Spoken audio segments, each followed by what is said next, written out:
shows with clowns will hobby. Fa la la la la la.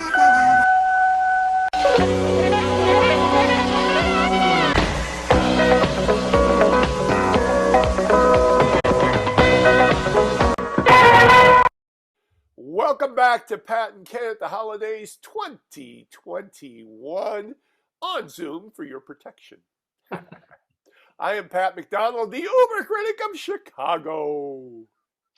And I am the star for the top of your Christmas tree. And I'm also Ken Candela, the Movie Wag. All right, Ken. Now you picked this one, so I did. Tell us a little about this one. Well, first of all, it's a Twilight Zone episode. That's the signpost up ahead. Your next stop is the Twilight Zone.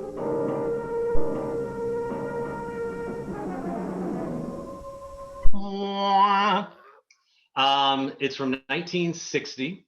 Written by 1960. I was born, sir. I was a wee lad myself. All of one, I think. And written by Rod Serling, as many of those episodes were. Yes. And starring Art Carney.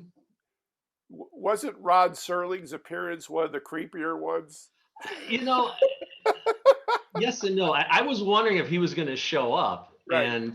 And he does show up at the beginning wearing an because it's snowing. It's supposed to be cold, so he's wearing like a winter coat.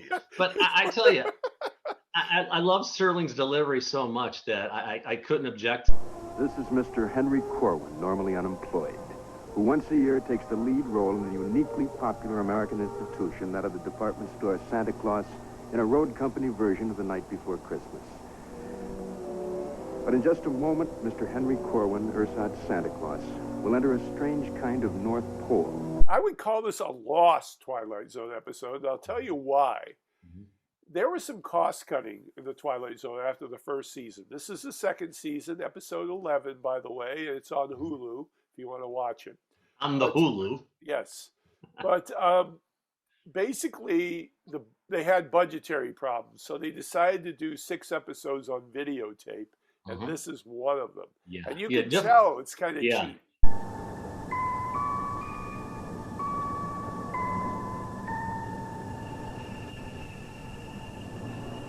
But yeah, that was the first thing I noticed. It looked very like, Playhouse 90 kind of quality. Yeah. And subsequently, when it went to syndication, they didn't include that one. Now I've heard about this. It's been legendary for years because people really talked about it at the time. Yeah. But I was glad to see it because I had never seen it before. So an interesting casting. Art Carney plays a I guess you would call him somewhat of a derelict. It opens up with him in a bar.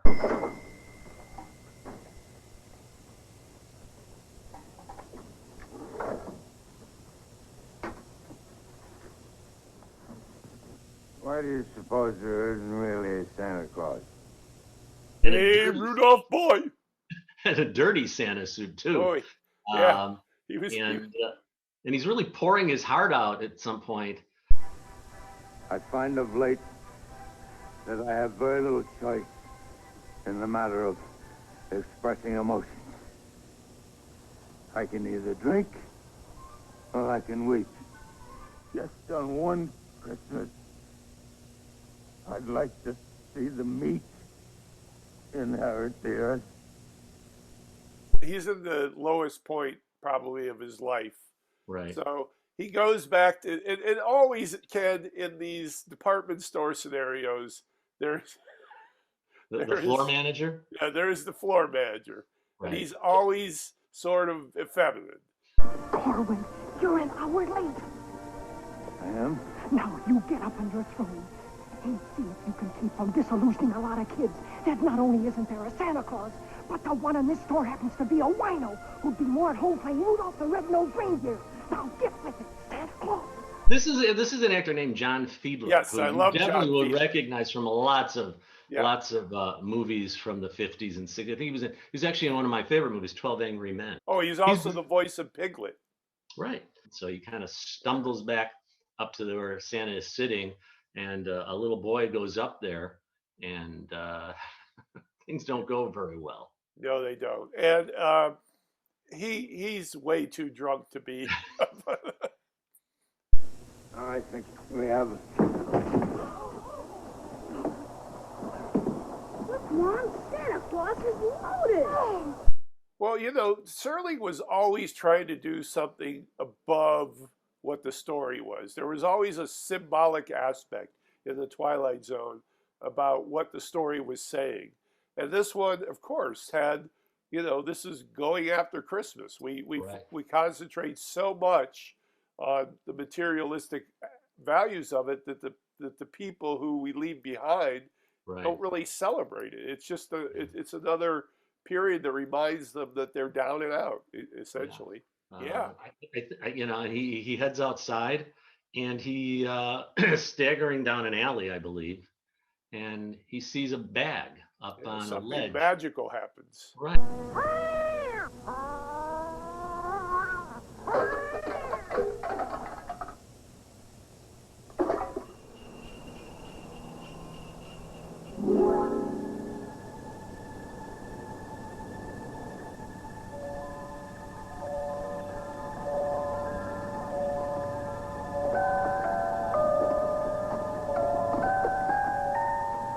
Basically, he can give everybody whatever they want. Whatever you want for Christmas is in that bag. Right. And it's interesting. Nobody really asks for anything elaborate. They only ask like a sweater or a, you know. And even says to the guy who wants a sweater, what size? He says, it doesn't matter. Just give me a sweater. Exactly. That's why he's in a missionary later, but that's where he gives out toys to kids. You want a toy? I think oh, what a beautiful toy. You right here. Electric train engine, diesel or steam? I don't care. All right, there it is. I want a dolly. You want a dolly? A blonde, brunette, blonde. Yes. And Serling does a really good job, you know, kind of moving the story along and really kind of capturing, you know, what he's trying to get to with the holiday. You know, I can't think of anything I want. I guess what I really wanted is to be the biggest gift giver of all time. Well, here's my problem with it. I think this would have made a great hour-long special, and it's just too compact in its half-hour. It's rushed a bit. Your holiday bells for. I will give this because I do agree with some of the things that you said about, you know, it could have been maybe a little longer and developed a little better. So I'm going to give this 3 stars. If you've never seen it, I think it's worth checking out, just to kind of break up the, you know, the sugar and candy cane spice movies that are out there, you know, the Hallmark films and things like that. I'm very happy you suggested this, but I'm going to give it 2.5 out of 4, my minimum recommendation. But you know, it was good to run across finally after all these years. So. Good, you know, good call. It was submitted for your approval, Pat. And that is the Night of the Meek, a Twilight episode from 1960. For our next overview on Pat and Ken at the holidays, we're going to the 1970s variety show. I love the variety shows. I think we're the only movie review that does variety shows. And we're going to do Cher from 1975. This is part of her series that she did after the Sonny and Cher comedy review. Yeah, baby, it's Cher. Next on Pat and Ken at the holidays. We wish you a Merry Christmas. We wish you a Merry Christmas. We wish you a Merry Christmas and a Happy New